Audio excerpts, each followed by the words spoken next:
ताज्या घडामोडी पाहण्यासाठी सी24 या यूट्यूब चॅनलला लाईक करा, शेअर करा, सबस्क्राईब करा आणि बेल आयकॉनवरती क्लिक करायला विसरू नका।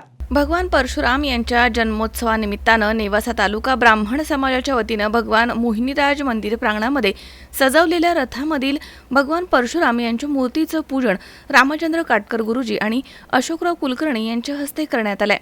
त्यानंतर टाळ मृदुंगाच्या निनादामध्ये शहरामधनं भव्य अशी शोभायात्रा काढण्यात आली। चौकाचौकात फटाक्यांच्या आतिषबाजीत शोभायात्रेचं स्वागत करण्यात आलं। शोभायात्रेमध्ये तालुक्यातील ब्राह्मण समाज बांधव सहकुटुंब सहभागी झाले होते।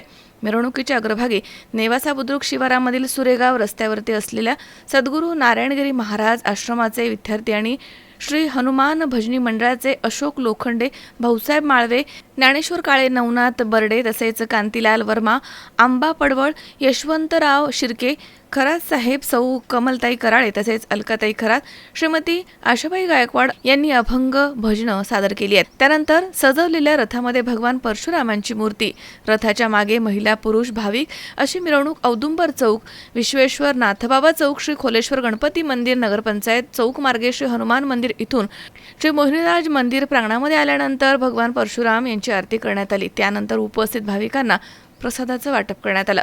या मिरवणुकीमध्ये नेवासा तालुक्यातील ब्राह्मण समाज मोठ्या संख्येनं सहभागी झाला होता। शंकर नाबदे, सी24 नेवासा।